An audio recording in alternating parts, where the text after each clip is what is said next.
السلام علیکم. ریڈیو پاکستان کے چینل FM 101 سے میں ہوں آپ کی میزبان شمی منجم اور میرے ساتھ موجود ہیں میرے ساتھی میزبان فاروق عادل. سامعین، آج سے ہم آپ کے لیے ایک نیا پروگرام شروع کر رہے ہیں جس کا نام ہے ریڈیو کیفے. اور آج اس پروگرام میں ہمارے مہمان ہیں جناب عارف الوی، صدر مملکت اسلامی جمہوریہ پاکستان، اور محترمہ سمینہ الوی، خاتون اول اسلامی جمہوریہ پاکستان.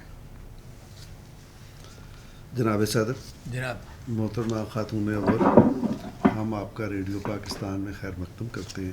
ہمارے لیے یہ ایک تاریخی دن ہے. سبب یہ ہے کہ ہم ایک پروگرام کا آغاز کر رہے ہیں ریڈیو کیفے. یہ آپ کی گفتگو سے اس کا افتتاح ہو رہا ہے، تو ہمارے لیے یہ مبارک دن بھی ہے اور خوشی کا دن بھی ہے. ریڈیو کا جو اصل مقصد ہے وہ باخبر کرنا ہے، علم بانٹنا ہے اور تفریح دینا ہے. کسی زمانے میں آپ نے بھی ریڈیو سنا ہوگا. اس زمانے کا ریڈیو، آج کا ریڈیو، آپ کیا فرق محسوس کرتے ہیں اور آپ کی کیا یادیں ہیں اس سے وابستہ؟ میں یہ سمجھتا ہوں کہ اس زمانے کا ریڈیو جو تھا وہ تقریباً واحد ذریعہ تھا جو اطلاعات فوراً فراہم کرتا تھا. جی، چاہے وہ جنگوں کی ہو، چاہے وہ حادثات کی بات ہو. اخبار تاخیر سے آتا تھا، ریڈیو بہت کرنٹ رہتا تھا. اور مجھے ریڈیو کے پروگرام یاد ہیں، تعلیم بالغاں. ریڈیو کی خبریں یاد ہیں 1965 کی، جو ہمارے دو بڑے اچھے خبر پڑھنے والے لوگ تھے. وہ خبریں پڑھتے تھے اور جس دبنگ انداز سے پڑھتے تھے وہ تو مجھے آج تک یاد ہے. پھر ریڈیو کا جب میں امریکہ گیا تو وہ FM ریڈیو کے حوالے سے جب گاڑی میں بیٹھتے تھے تو وہی سنتے تھے. پھر پاکستان میں بھی AM ریڈیو بھی تھا جو دنیا بھر سے اطلاعات آتی تھیں وہ، اور پھر FM ریڈیو بعد میں آیا. جی، مگر یہ کہ وہ ایک ذریعہ انفارمیشن بھی تھا، اور اس کے ساتھ جیسے آپ نے فرمایا جیسے تعلیم بالغاں انٹرٹینمنٹ کا ایک پروگرام تھا تو وہ بھی تھا. تو رات کو سوتے وقت بھی ریڈیو سنا کرتے تھے. اب زمانہ بدل رہا ہے. کس قسم کا میوزک سنا آپ نے؟ ہر قسم کا. اردو کا میوزک زیادہ سنا، انگریزی میوزک بھی سنا مگر سمجھ میں کم آتا تھا. ابھی بھی کم سمجھ میں آتا ہے، میوزک کا شور زیادہ ہوتا ہے اس میں. تو ہر میوزک، فلمی گانے بھی سنے، یاد بھی رہے پرانے گانے. تو سب کچھ سنا، ریڈیو پر ہی سنا. جی محترمہ خاتون اول، ہم آپ سے یہ پوچھنا چاہیں گے کہ آپ نے اپنے بچپن میں، پھر اس کے بعد بھی آپ نے ظاہر ریڈیو سنا ہوگا. اس وقت کا ایک ریڈیو مختلف تھا. آج آپ کے خیال میں جو جدید دور ہے، جدید تقاضے ہیں، آج کا ریڈیو کیسا ہونا چاہیے؟ بچپن میں تو ہم نے ریڈیو ہی سنا، جی، اور بہت شوق سے سنا کرتے تھے.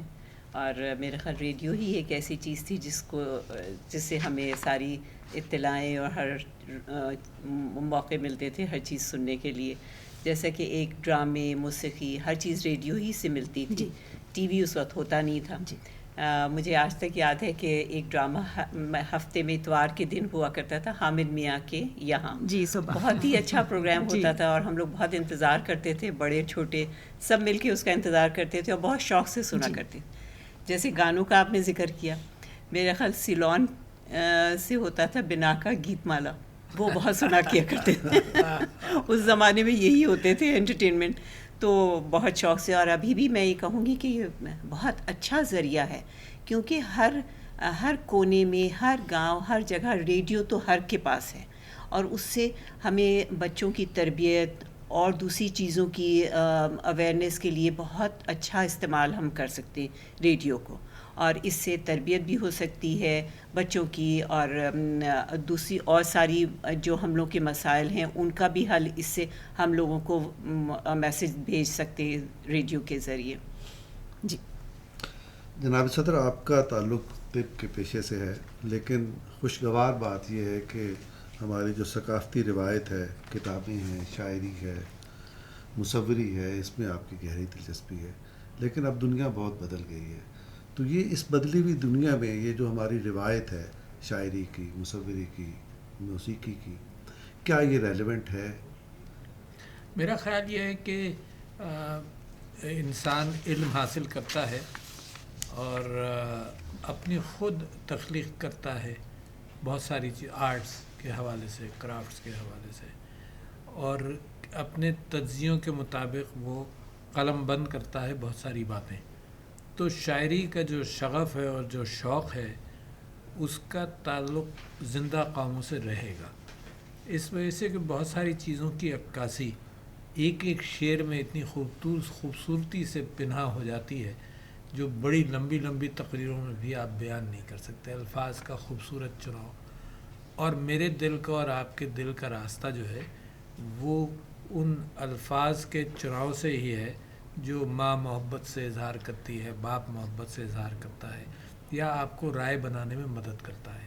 تو اس میں شاعری بہت بڑا مقام رکھتی ہے. البتہ مجھے ساری زندگی اس بات کا افسوس ضرور رہا کہ اشعار میں مجھے یاد نہیں رہتے، مگر بڑی خوشی سے سنتا ضرور ہوں. کتنے زیادہ سنا آپ نے؟ میں نے احمد فراز صاحب کو، فیض صاحب کو، بلکہ فیض صاحب کے تو ٹی وی پر بھی یاد ہیں، فراز صاحب بھی، اور کیونکہ فراز صاحب آسان شاعری کرتے تھے اوروں کے مقابلے پہ، تو میں ان کی مجموعے میں نے ہمیشہ خرید کر اپنے پاس رکھے بھی. میں یہ سمجھتا ہوں کہ اس اعتبار سے ریڈیو کی پہنچ اور کتابوں کی پہنچ اور علم کا پہنچ، یہ سب چیزیں ساتھ چلتی ہیں. انٹرٹینمنٹ بھی ہے، علم بھی ہے. اور مجھے کتابوں کا تو بڑا شوق رہتا ہے.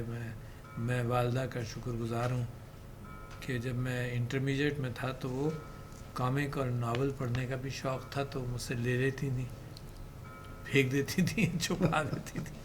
اور بڑی بھاری بھاری کتابیں مجھے انٹرمیڈیٹ میں دے دیتی تھیں، جس میں میرا کوئی ساتھی نہیں ہوتا تھا کالج میں اکیلا ہی ہوتا تھا جو پڑھ رہا ہوتا تھا، خوش ہو رہا ہوتا تھا. تو یہ ایک مکمل میری زندگی کا ایک بہت بڑا حصہ ہے جو میں مطالعہ کرتا ہوں. اور وہ مطالعہ ایک تو دیکھو کتابوں کے اندر پورے موضوع کے اعتبار سے اظہار ہو جاتا ہے، اور اگر میں انٹرنیٹ پر جاؤں تو مجھے سطحی اطلاعات ملتی ہیں، مگر ملتی بہت ہیں، ہے نا. تو کتابوں کا شوق، شاعری کا شوق، ناولیں بھی پڑھی ہیں ایک زمانے میں، اور آج بھی کبھی کبھی سوچتا ہوں کہ ناول پڑھی جائے، مگر یہ اتنی ساری ذمہ داریاں ہیں کہ میں سوچتا ہوں کہ ناول کے بجائے کوئی اہم کتاب پڑھی جائے. تو پچھلے سال میں نے تقریباً 35 کتابیں پڑھیں، اس میں سے 10 کا چناؤ میں نے اپنی ویب سائٹ پر بھی ڈال دیا. تو وہ آپ کی والدہ صاحبہ نے آپ سے کیسی کتابیں پڑھوائیں؟ آپ کو تعجب ہوگا، اور میں جب سوچتا ہوں کہ آج کل کے انٹرمیڈیٹ اسٹوڈنٹس وہ پڑھیں یا نہ پڑھیں، مجھے افلاطون کی لکھی ہوئی dialogues of Plato, republic, Maulana Maududi کی Islamic law and constitution, Friedrich Engels کی کارل مارکس کی کیپٹل دی مجھے، مگر وہ میں پڑھ نہیں سکا، وہ زیادہ عرصہ مجھ سے چلی نہیں، ذرا سا کمپلیکیٹڈ بک تھی اس زمانے کی. تو بڑی اچھی اسپریڈ تھی، اور میں آج تک بڑا خوش ہوں اس بات پر. پھر برٹرن رسل کی انہوں نے ہسٹری آف فلاسفی مجھے یاد ہے، marriage and morals in society, مجھے وہ کتابیں یاد ہیں جو انٹرمیڈیٹ میں نے پڑھی تھی. تو یہ آپ کو اس دور کے لیے تیار کیا جا رہا تھا؟ پتہ نہیں، میں خوش بہت ہوتا تھا کتابیں پڑھ کر، یعنی میرا ایک لگژری تھی. اور آج بھی کتابیں میں جب گاڑی میں بیٹھتا ہوں تو مجھے خیال ہوتا ہے کہ کتاب ہو، وقت میرا ضائع نہ ہو. تو جب ہم شام کو بیٹھتے ہیں ساتھ تو یہ کتابیں پڑھتی ہیں اور ٹی وی بھی دیکھتی ہیں. اچھا، اور میں اتنا کنسنٹریٹ کر کے کتابیں پڑھتا ہوں کہ مجھے ادھر ادھر کی آوازیں پھر اچھی نہیں لگتی، مگر ہم دونوں بیٹھتے ایک ہی جگہ پر ہیں، ٹی وی بھی چلتا رہتا ہے اور کتابیں بھی چلتی رہتی ہیں. جی، کتابوں کے حوالے سے تو صدر مملکت نے بات کی ہے، تو ہم بات کرنا چاہیں گے محترم خاتون اول سے. ظاہر ہے آپ کو بھی دلچسپی ہے فنون لطیفہ سے، اور خاص طور سے پھولوں سے جو آپ کی دوستی ہے اس کے بارے میں یہ پتہ چلا ہے کہ آپ بہت ان سے باتیں کرتی ہیں. کیا باتیں کرتی ہیں آپ پھولوں سے، اور ہم کیسے اپنی زندگی میں پھولوں کو جگہ دے کر خوش رہ سکتے ہیں؟ بہت ہی اچھا سوال ہے. پھولوں سے ہمیشہ مجھے شوق رہا، اور پھول اور گرینری، ہریالی بہت ہی اچھا لگتا ہے دیکھ کے. اور اللہ قدرت نے ہم کو اس میں اتنی خوشیاں، اتنے زیادہ رنگ دیے ہیں کہ اس سے اچھا خوش ہونا چاہیے. اور ہم انسانوں کو چاہیے کہ اللہ تعالیٰ کی اس نعمتوں سے اس کی قدر کریں. اور شروع میں ہمیشہ سے مجھے پھولوں کا شوق تھا. میں نے ان کے سارے جو کلبس تھے پھولوں سے related, ikebana, horticulture, amateur garden, floral, اس کی ہمیشہ سے ممبر رہی. اکیبانا میں تو ابھی بھی ممبر ہوں، فلورل کی بھی، اور اس کو سجانے میں بہت مزہ آیا. بچوں کے ساتھ جب میں بچوں کو بھی میں نے کوشش کری کہ اس میں انٹرسٹ لیں، اور اسکولوں میں بھی ہم نے جب عارف الوی صاحب جب MNA تھے تو ہم نے اسکولوں میں بیج والی پینسل دی تاکہ بچوں کو ایک شوق پیدا کرنا چاہیے کہ کیسے گرینری، ہریالی کو کس طرح پروموٹ کریں. ہم نے بیج والی پینسل بنائی کہ بیج پینسل تھی، اس کے پیچھے کیپسولز کی خالی کر کے اس میں بیج ڈالا کہ بچے وہ اپنے کریں اسکول میں، اور پھر وہ فیس بک پہ ڈالیں کہ وہ اس میں سے پودا نکلتا تھا. بھنڈی، پالک، ایسے چھوٹے چھوٹے پودے لگائے. تو اس طرح سے بچوں کو بھی انوالو کرنے کی کوشش کری. بہت سارے ہم نے پودے بانٹے بھی تاکہ ہریالی سے لوگوں کو شوق ہو. میرا اپنا خود اتنا شوق مجھے ہمیشہ رہا کہ میرے بچے جب چھوٹے تھے تو میں بچوں کو اسکول چھوڑ کے اور پودوں کی نرسری جایا کرتی تھی، اور بہت سکون ملتا تھا اور بڑا اچھا وقت گزرتا تھا، اور سوچ سوچ کے خوشیاں ہوتی تھیں کہ کتنا خوبصورت رنگ ہے، کتنے خوبصورت پھول ہیں. تو بہت ہی ضروری ہے کہ ہم ابھی سے بچوں کو اس میں شوق دلائیں. پھولوں سے دوستی پھولوں سے یہاں بہت جگہ ہے ویسے آپ کے لیے. جی کوشش کر رہے ہیں کہ اور بھی اس میں اضافہ کریں. ہاں پاکستان کے لیے ہے کہ ہریالی بہت ہونا چاہیے. جی صاحب آپ سے کتابوں پر بڑی تفصیل سے بات ہوئی، اور آپ صدر بننے کے بعد نیشنل لائبریری بھی گئے اور وہاں آپ کے نام کا ایک کارنر بھی بن گیا، اور لگتا ہے کہ آپ کچھ کتابیں انہیں بھجوانے میں والے اپنی ہیں.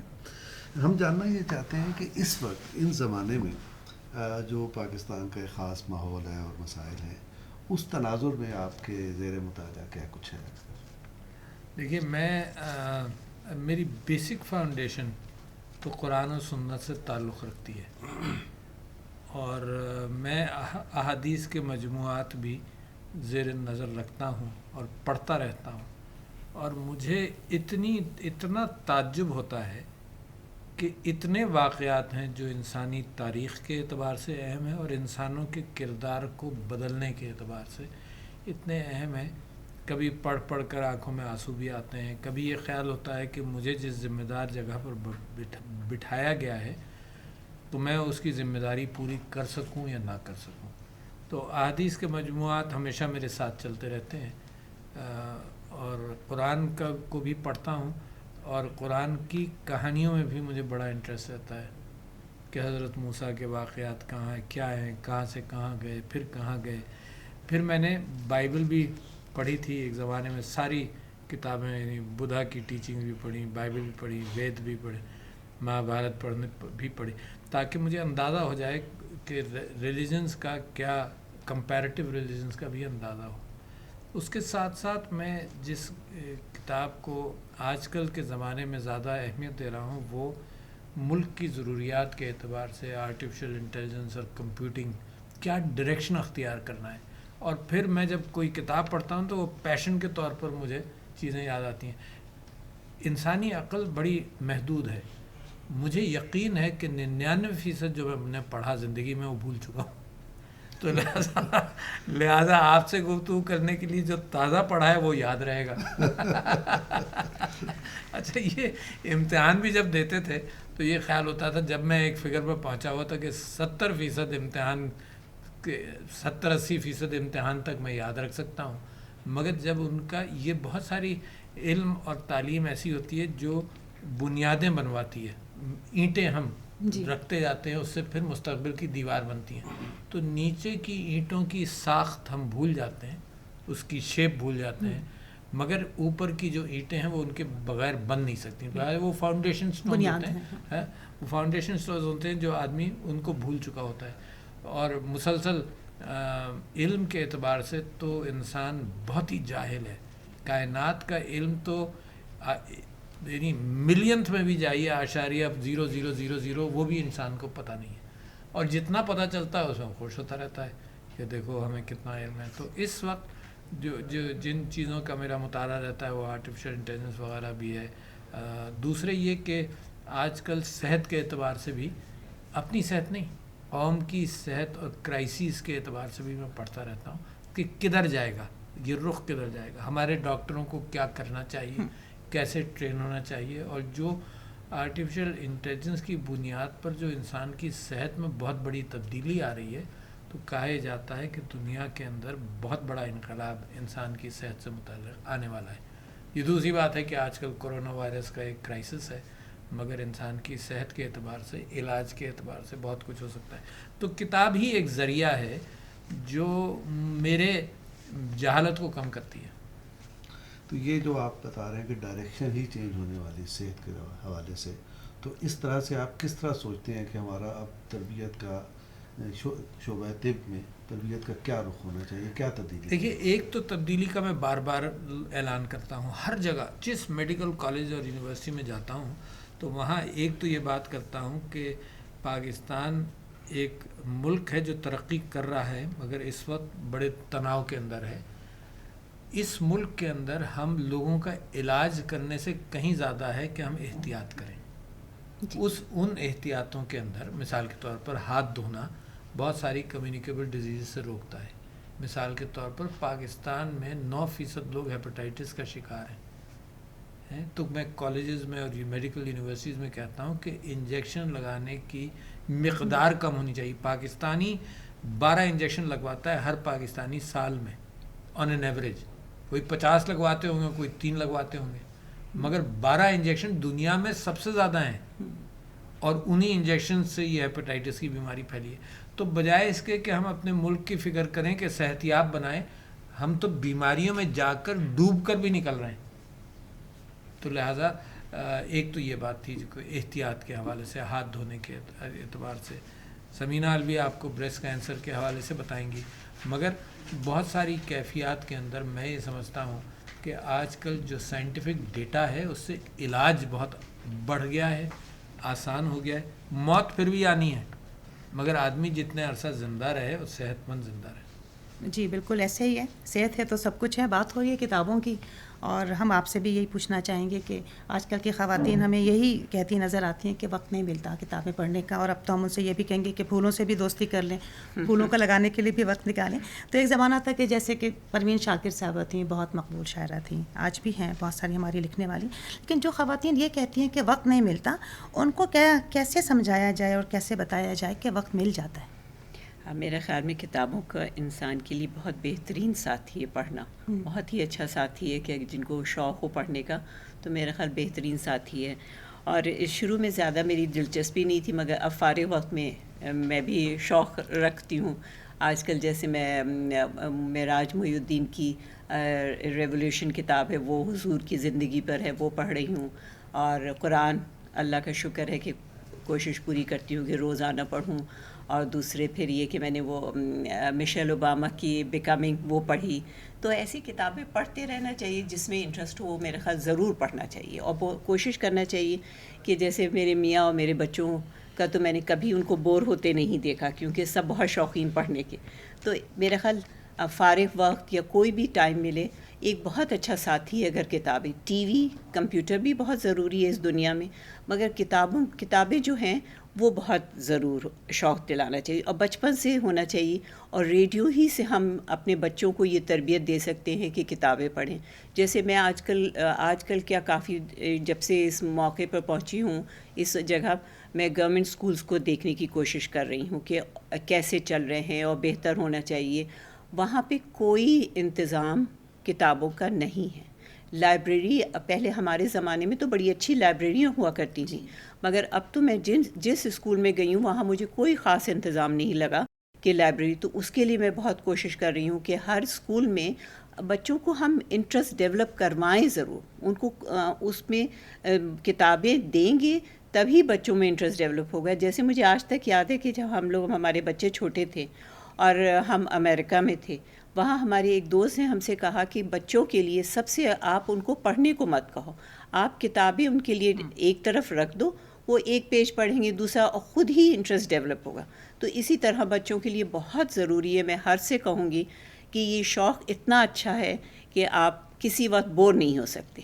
لیکن اس میں ماں کا کردار ہے، اور ہم یہی چاہیں گے کہ اگر آج آپ کہیں سالگرہ میں جا رہے ہیں یا کسی اور تقریب میں جا رہے ہیں، کسی بچے کی کسی تقریب میں، تو اس کو آپ کھلونا دینے کے بجائے اگر کتابوں کا تحفہ دے دیں تو زیادہ مناسب۔ بالکل میرا خیال ہم نے ہمیشہ کرا ہی یہی کہ بچوں نے جس وقت جو کتاب مانگی وہ ضرور دی گئی۔ چاہے اور کھلونوں میں نہیں اتنا انٹرسٹ، مگر اگر اس پہ میں کہوں میری ہمیشہ کی ایک دل کی خواہش رہی کہ کھلونوں کی دکانوں میں گنز نہیں ہونا چاہیے. جی بالکل. ہاں اس میں ایک کتابیں دے جو بچے چھوٹے ہوں بڑے ہوں وہ پڑھیں گے، ہر طرح کی اس پہ تربیت بھی ہوگی اور اچھی چیزیں سیکھیں گے بھی اور شوق بھی بڑھے گا. جی بالکل ایسا ہی ہے. تو بالکل ہمارے سامعین تک یہ بات پہنچ گئی خاتون اول سمینہ الوی صاحبہ کی کہ یہ ماں کا کردار ہے کہ وہ کس طرح بچوں کو راغب کرتی ہے کتابیں پڑھنے کی طرف. 500 کا برگر مت دلائیے، کہانی کی کتاب دلا دیجیے. بالکل صحیح کہا آپ دونوں نے. دلا دیں اگر کر سکتے ہیں تو. نہیں، کھانے کو بھی دلائیں، برگر بھی دلائیں، مگر کتابیں ضرور دیں.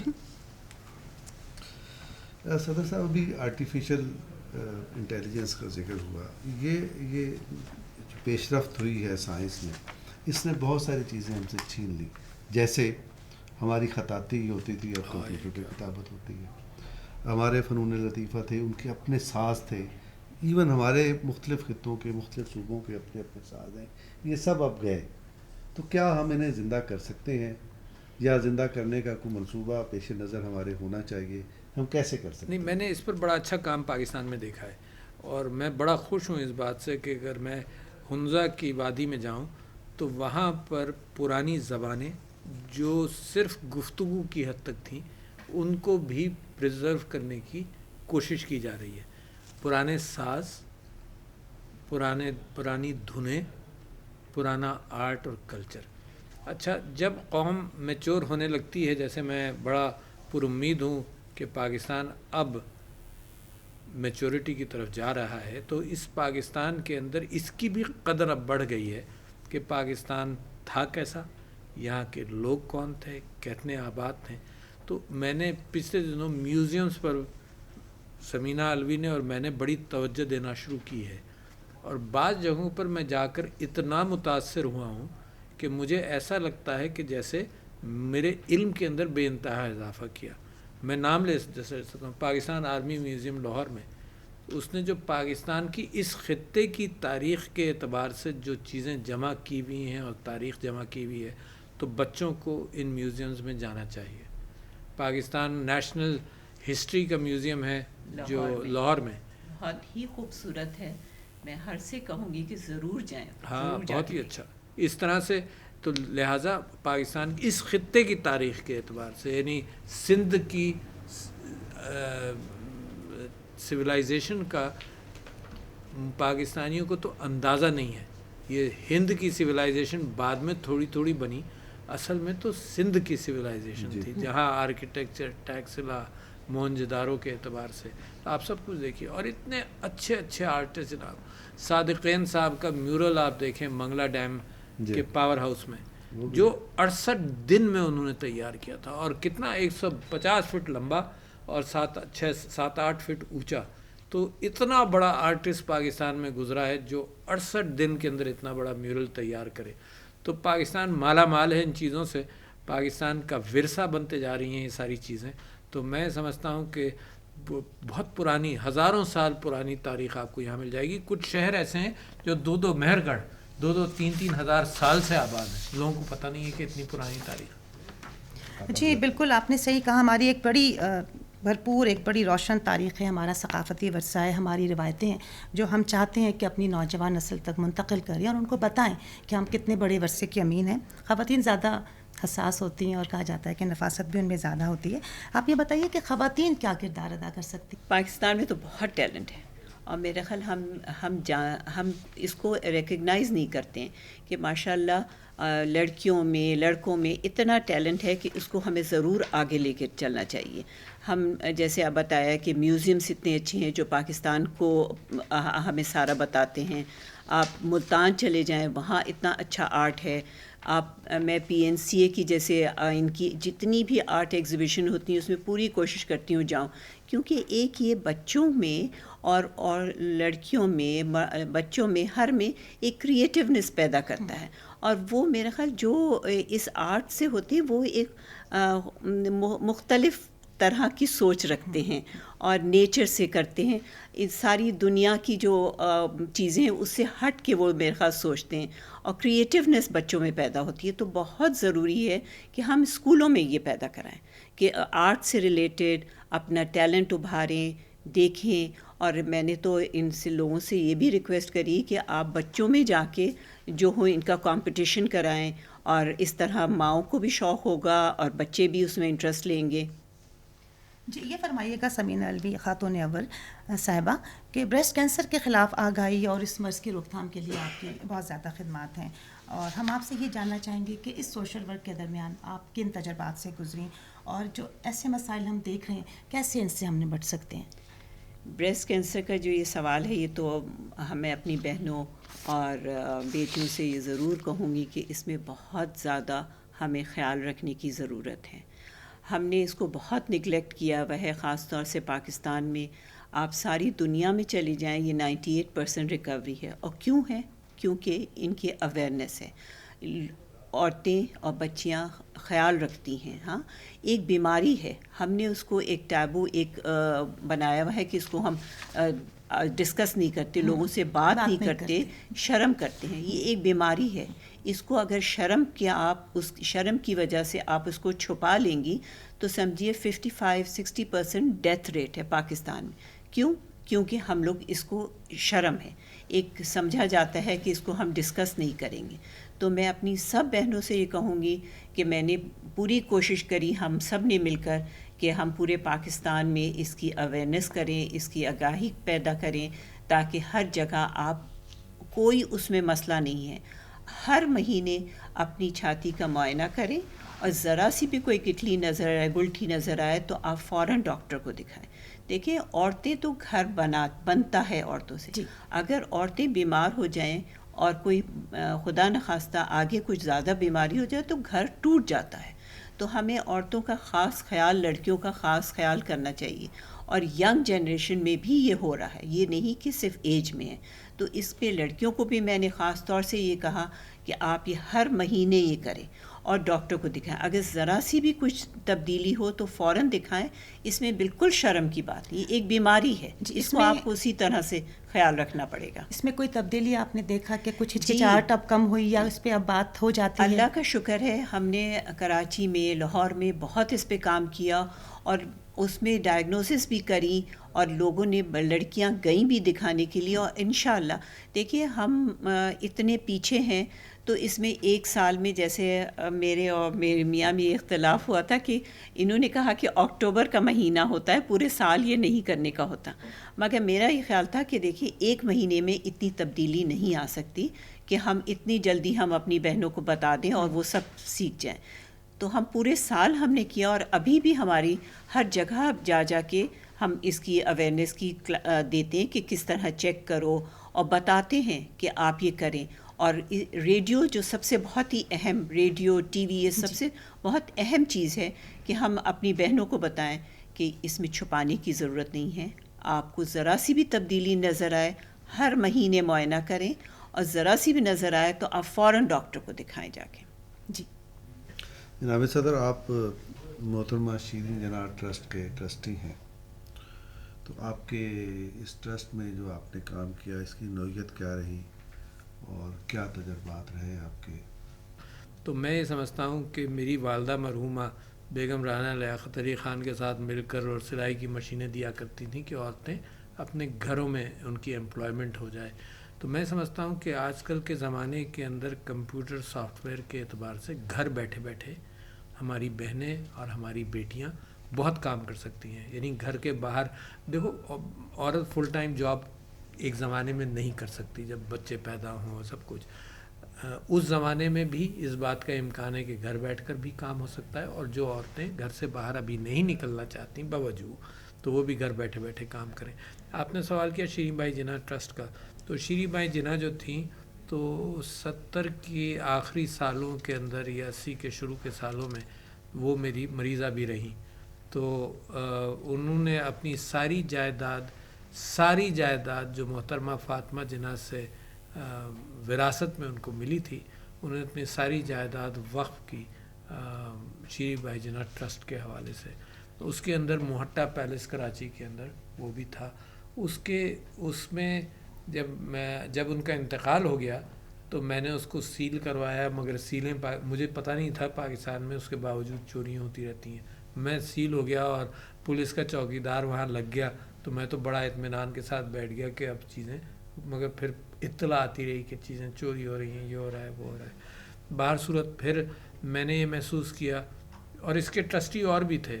ایک ابروہی صاحب تھے، مرحوم پیر صاحب پگاڑا تھے مرحوم، بہت بڑے بڑے لوگوں کو انہوں نے، میں تو چھوٹا آدمی تھا، انہوں نے بڑے بڑے لوگوں کو ٹرسٹی بنایا. عبادت یار خان صاحب مرحوم جو جج بھی بنے، جسٹس عبادت یار خان، تو بڑے بڑے لوگ تھے. تو وہ پھر میں نے ہر جمعرات کو تقریباً سال بھر جاتا رہا اور وہاں کی چیزیں انڈیکس کر کر میوزیم کو دیتا رہا. تو وہ فلیگ سٹاف ہاؤس جو ہے کراچی میں، وہاں پر وہ بہت ساری چیزیں دیکھی جا سکتی ہیں. تو بہت اچھا. پھر محٹا پیلس جو ہے وہ وہاں اس کو وہ کنورٹ ہو گیا اب ایک میوزیم کے طور پر. تو بڑا اچھا. یہ لوگ جو وہ ہیں جنہوں نے پاکستان بنانے میں قائد اعظم کی بہن بہت بڑا ہاتھ. آپ کی ان سے ملاقاتیں رہیں تو کیا مزاج اور کیا بڑی نحیف سی خاتون تھیں،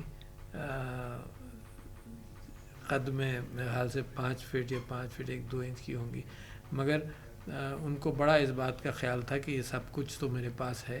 اور یہ جب فاطمہ جناح صاحبہ کا انتقال ہوا تو 70 کی دہائی میں یہ بمبئی سے ہجرت کر کے پاکستان آ گئی. ان کا ایک ہی بیٹا تھا، جاوید نام تھا اس کا، اور وہ بیٹا بھی ان کی زندگی میں انتقال ہو گیا.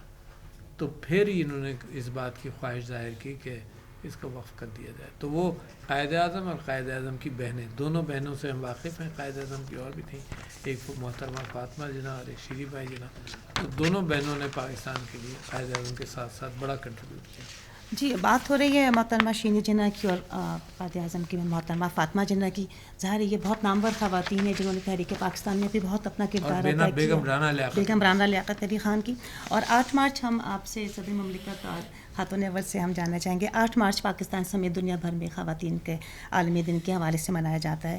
ہماری جو منتخب موجودہ جمہوری حکومت ہے وہ خواتین کو بااختیار بنانے کے لیے کیا اقدامات کر رہی ہے؟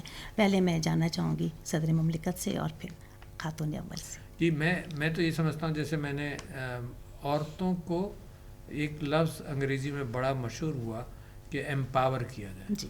اچھا، وہ ہر اعتبار سے، یعنی یہ کہ جو پبلک سپیسز ہیں ان میں عورت کو خطرہ نہیں ہو، جتنا مردوں کا ہے اتنا ہی ہو، اس سے زیادہ نہ ہو کہ میں عورت ہوں تو لہذا میرے ساتھ کوئی نازیبا واقعہ بھی پیش آ سکتا ہے. یہ اسلام کے اعتبار سے بڑا اہم ہے پبلک سپیسز میں بھی.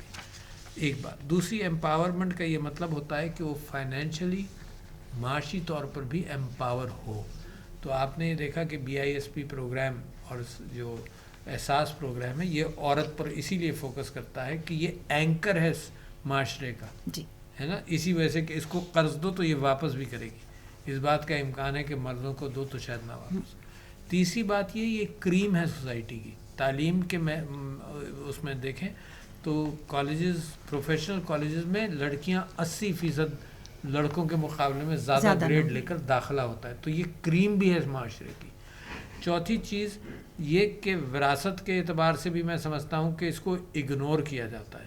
یعنی صوبوں کے اندر بہت اللہ تعالیٰ کے فرامین میں سے بڑا تفصیل سے ایک ہی قانون کا ذکر زیادہ ہے، بہت زیادہ، اور وہ ہے وراثت. قانون وراثت. جی. بہت ذکر ہے بڑی تفصیل سے، یعنی ایک ڈسکرپشن پوری کہ 1/3، 1/4، 1/8 یہ سب کچھ. اور اس معاشرے میں اور اس سورہ کے آخر میں یہ ہے کہ جو ان چیزوں پر عمل نہیں کرتے وہ ہمیشہ جہنم میں رہیں گے. اور اتنا بڑا کرائسس، اور جو میرے پاس فگرز آتے ہیں کہ وراثت کے اعتبار سے کلچرل پریشر ڈال کر وراثت مرد کو دی جاتی ہے اور عورت سے کہا جاتا ہے کہ تمہاری شادی کر دی تھی بس، ہے نا، یا جہیز میں دے دیا تھا. اور جو اصل وراثت ہے وہ عورت کو نہیں دی جاتی. کہ اللہ کا فرمان اور قوم اس کو پورا نہیں کر رہی تو علماء کی سب سے بڑی ذمہ داری ہے کہ اس کو پورا کروائیں. ایک بل بھی اس حکومت نے میری کوششوں سے اور لا منسٹر کی کوششوں سے ہوا، جس کے اندر جو عورت کی ہراسمنٹ کی متصب ہیں امبڈسمین، وہ اسلام آباد کے اندر ان کیسز کو، اور اس سارے پاکستان میں ہو جائے تو بہت اچھا ہے کہ وہ کیسز کو دیکھ سکتی ہیں. عورت کو جب تک فائنینشلی ایمپاور نہیں کریں گے تو یہ سوچنا اور بات کرنا کہ عورت کا مقام ہم نے بہتر کر دیا تو وہ ناممکن ہے. اور بہت ضروری ہے کہ عورتوں کو امپاورمنٹ کیا جائے. اب لڑکیاں پڑھیں ضرور. جیسے میں اپنے چھوٹے شہروں کی بات کروں گی, ہمارے کراچی, لاہور, ان صوبوں میں تو لڑکیاں پڑھ ہی رہی ہیں اور ساتھ کام بھی کر رہی ہیں, مگر ان شہروں کی کروں گی کہ وہاں لڑکیوں کو پڑھانا بہت ضروری ہے. لڑکیاں پڑھی ہوئی ہوں گی تو اگلی جنریشن اچھی نکلے گی. اس کے لیے بہت ضروری ہے کہ مائیں بہنیں پڑھی ہوئی ہونا چاہیے. عارف الوی صاحب نے بتایا کہ بہت ضروری ہے کہ عورتوں کو انہیریٹنس ملنا چاہیے. اس کے لیے بہت زیادہ کام ہو رہا ہے, اور بہت ضروری ہے کہ عورتوں کو انہیریٹنس ضرور ملنا چاہیے. عورتیں کام کریں, برابر سے کام کرتی ہیں, اور میں یہ بھی کہوں گی کہ مرد بھی اسی طرح عزت کرنا چاہیے عورتوں کی, تاکہ وہ آگے بڑھیں اور کام کریں. جی, آپ نے بدلتے وقت کی بات کی ہے اور عورتوں کے پاورمنٹ کی بات کی ہے. تو ایک زمانہ تھا کہ جب سلائی کڑھائی کرنے والی خواتین اور گھر گرہستی والی خواتین کو ہی جو اچھا کھانا بنانا جانتی ہوں ان کو سگڑ کہا جاتا تھا. اب وقت بدل رہا ہے, تقاضے بدل رہے ہیں, جدید دور کی ہم بات کرتے ہیں. تو آج کے دور میں آپ کے خیال میں کسی خاتون کے سگڑ ہونے کی کیا نشانی ہو سکتی ہے؟ میرے خیال سگڑ ہونے کی تو وہی آج بھی وہی نشانی ہونی چاہیے کہ اچھا گھر, اچھی تربیت بچوں کی. میرے خیال میں بچوں کی تربیت ماں ہی کرتی ہے, ہاں, اور گھر سے ہی بچوں کی تربیت کا معلوم ہوتا ہے. آپ جنریشن اگر ملک بنانے جا رہے ہیں تو اصل تو ہے کہ اپنا گھر, اپنی بچوں کی تربیت پہ ماؤں کو بہت زور دینا چاہیے. کام باہر ضرور کریں, پڑھیں ضرور, مگر وہ تربیت میں بھی ماں کا حصہ سب سے اہم ہوتا ہے کہ ماں بچوں کی کیسی تربیت کرے. اس پہ میں بہت زور دوں گی کہ مائیں ضرور پڑھیں اور کام بھی کریں, اور جیسے کہ کر رہی ہیں. اور پڑھیں گی نہیں تو پھر بچوں کی تربیت اچھی ہونا ذرا سا مشکل ہو جاتا ہے. وہ بھی ضروری ہے, مگر گھر میں بچوں کی تربیت کرنا, گھر پہ ٹائم دینا بھی بہت ضروری ہے. جی بالکل. یہ جو ڈراپ آؤٹ ریٹ ہے نا لڑکیوں کا, جی یہ زیادہ ہے پاکستان جی میں, اور اسی وجہ سے ہم نے بہت کوشش کری تھی کہ کراچی میں کچھ ایسے اسکولز تھے جہاں 8 کے بعد, وہ 8ویں کلاس کے بعد بچوں کو پڑھاتے نہیں تھے. تو ہم نے وہاں پہ کمپیوٹر کی لیب اور میٹرک کروایا تاکہ لڑکیاں آگے پڑھیں ضرور. جی بالکل. آپ پڑھیں گی تو لکھیں گی, پڑھیں گی تو سوچیں گی, اور پڑھیں گی تو بولیں گی. بہت اچھا کہا صدر صاحب. پاکستان کی بہتری اور خوشحالی کے سلسلے میں ہر پاکستانی خواب دیکھتا ہے. آپ نے بھی خواب دیکھے ہوں گے, اور اب شاید تعبیر کا وقت بھی آ رہا ہے. تو کیا سوچتے ہیں آپ اس سلسلے میں, اور کیا قوم کو اس میں کیا کرنا ہے, اہل اقتدار کو کیا کرنا ہے, اور مختلف طبقات کو کیا کرنا ہے؟ دیکھیے, ایک تو میں بار بار اب اس چیز کا پرچار کر رہا ہوں کہ ایک ہے ریاست اور ایک ہے حکومت. اور ریاست میں میرا آپ سب سے وہی تعلق ہے جو محبت کا ایک رشتہ, اور ریاست کے اعتبار سے میری آپ سے بھی وہی خواہش ہے کہ ریاست کی بناوٹ کے اندر اور ریاست کو اٹھانے کے لیے ہر شخص کردار ادا کرے, چاہے وہ میڈیا ہو, radio, TV, social media, سب کے اوپر اتنی ہی ذمہ داری ہے. ایسا نہ ہو کہ حکومت کے خلاف کچھ لکھیں اور کریں اور نقصان ریاست کو ہو, اور ریاست افورڈ نہیں کر سکتی. ریاست یکجہتی کی طرح ساتھ چلتی ہے, اس کا ایک ڈائریکشن ہے. اور پاکستان کی ریاست نے تو بہت کچھ حاصل کیا. پاکستان کی ریاست نے دنیا کو بتایا کہ جو ریفیوجیز ہیں, جو مہاجرین ہیں, ان کے ساتھ کیا سلوک ہو. دنیا کو بتایا. دنیا کی لیڈر ہے پاکستان. یہ 40-50 لوگوں کو بھی گھسنے نہیں دیتے اپنی, یعنی ان ریاستوں کے اندر جو خوب خوش و خرم ہے معیشت اور معاشرت کے اعتبار سے. تو ہمیں فخر ہے اس بات کا. ہم نے دہشت گردی کا مقابلہ کیا, ریاست کو فخر ہے اس بات کا. ہم نے پولرائزیشن کو ختم کیا جس میں انڈیا اب ڈوب رہا ہے. ہمیں ریاست کو اور قوم کو اس بات پر فخر ہے. لہٰذا ریاست اور قوم کا جو مقام ہے وہ ہے, پاکستان 6ٹھی بڑی مملکت ہے دنیا کی افراد کے اعتبار سے, اور اس کا فٹ پرنٹ جو ہے وہ اس وقت 100 کے قریب ہے, اتنا چھوٹا ہے. تو پہلا گول ہمارا یہ ہے کہ پاکستان 6ٹھی بڑی معیشت ہو دنیا کی, اور 6ٹھی بڑی معاشرتی اور معاشی اعتبار سے مضبوط حکومت ہو. پہلا گول وہ ہے. اس کے بعد پھر آپ یہ دیکھیے کہ چھوٹے چھوٹے ممالک جو آبادی کے اعتبار سے 150 پر ہوں گے, سنگاپور مثال کے طور پر, اس کا فٹ پرنٹ دنیا میں بہت بڑا ہے کیونکہ اس کی قوم نے بڑی محنت کی. تو میں پاکستانی قوم کو ایسا دیکھتا ہوں کہ یہ 6ٹھی بڑی قوم ہے, پہلے اپنا وہ مقام حاصل کر لے دنیا میں. ایک تو اقدار کے اعتبار سے، سچائی کے اعتبار سے اس وقت یونائٹڈ نیشنز اور دنیا کی قوموں میں ایک لیڈرشپ کی ضرورت ہے کہ صرف پیسے کا وزن اور تجارت کا وزن نہیں ہے جو آج کل یونائٹڈ نیشنز پر بھی کشمیر کے معاملے میں اصولوں پر بھاری ہے. میں سمجھتا ہوں کہ مسلمان وہ تبدیلی دنیا میں لائے گا جو اصولوں پر کی بنیاد پر آپس میں فیصلے کرے، نہ کہ صرف ٹریڈ کے اوپر فیصلہ کرے کہ جس کی طاقت زیادہ وہ دوسروں کے اوپر ظلم کرتا پھرے اور دنیا اس کو اگنور کرے.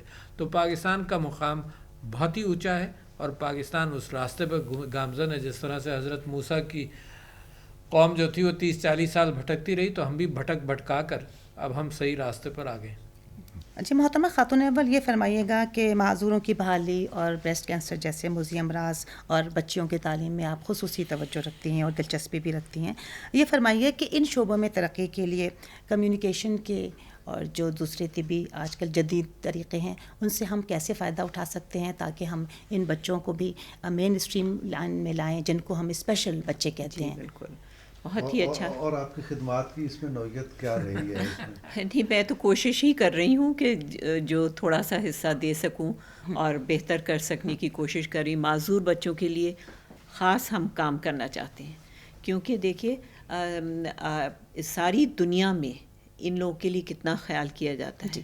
ہر چیز کا انتظام ہوتا ہے، پارکنگ کے لیے، ہر آفیسز میں، ہر جگہ معذور لوگوں کے لیے. ہم مسلمان ہو کر اس میں کیوں نہیں اہمیت دیتے ہیں؟ ہمیں چاہیے کہ خاص ان کا خیال رکھیں اور ان کو ہر طرح سے سہولتیں دیں.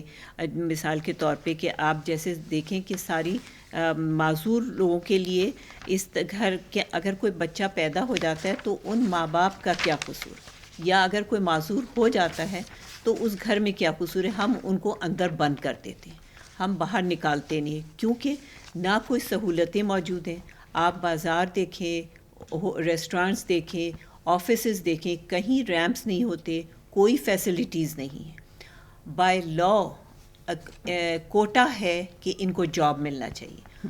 آپ وہ بھی دیکھیں تو وہ بھی کہیں پہ ابھی نہیں آپ کو نظر آئے گا. اس پہ ہم کام کرنا چاہتے ہیں کہ پورے پاکستان میں ان کو ترس کھا کے نہیں لوگ رکھیں. ان کے لیے ان کو ہم اسی طرح ووکیشنل سینٹرز پورے ملک میں بنائیں تاکہ ان کو تیار کر کے ان کو ویسے ہی جاب دی جائے تاکہ وہ اپنے پیروں پر کھڑے ہوں، عزت سے نوکری کریں، اپنے انڈیپینڈنٹ ہوں. اور پھر اس کے ساتھ ساتھ ان کے لیے اسکولوں میں، اب مجھے یہ خیال ہوتا ہے کہ اسکولوں میں بچے کیوں نہیں جاتے ہیں.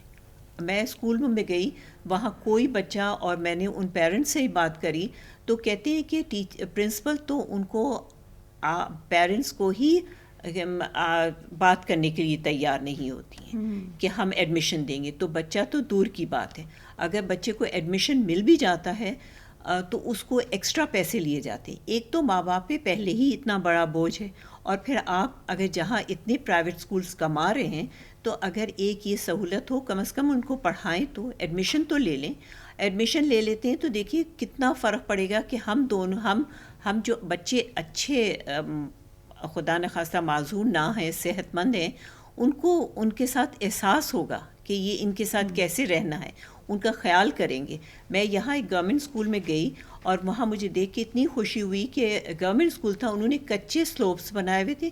وہاں ایک بچی ویل چیئر پہ تھی اور میں نے ان سے پوچھا کہ یہ کس طرح آتی ہے. کہ لیں ماں باپ ان کا لے کر آتا ہے، ان کے دوست جاتے ہیں ویل چیئر لے کر اور اس کو کلاس میں لے کر آتے ہیں. بریک ہوتی ہے اس میں وہی بچے ان کی ہیلپ کرتے، ایک دوسرے کی مدد کرنے کا بڑھتا ہے. ہم اگر ان کو الگ کر دیں گے تو دوسرے بچے ان سے کس طرح سیکھیں گے یہ باتیں. تو ہمیں بہت ضروری ہے کہ اسکولوں میں کریں. اور میں نے جیسے کوشش کری ہم سب نے مل کر کہ اسکولوں کے پرائیویٹ اسکول کو خاص طور سے اور گورنمنٹ اسکولز میں ان کے یہاں ایڈمیشن ہو، ان کو مین لائن میں پڑھانے کی کریں اور ان کے لیے ووکیشنل سینٹرز کھولیں، جابس دلوائیں. یہ ساری چیزوں پہ ہم کوشش کرنے کی پوری کوشش کر رہے ہیں. جی بہت بہت شکریہ آپ کا. اسی کے ساتھ جناب صدر اور محترمہ خاتون اول کے ساتھ ہماری ملاقات اپنے اختتام کو پہنچی. شمیم انجم اور فاروق عادل کو اجازت دیجیے اس دعا کے ساتھ کہ اللہ تعالیٰ آپ تمام سننے والوں کو اور وطن عزیز کو اپنی امان میں رکھے. اللہ حافظ.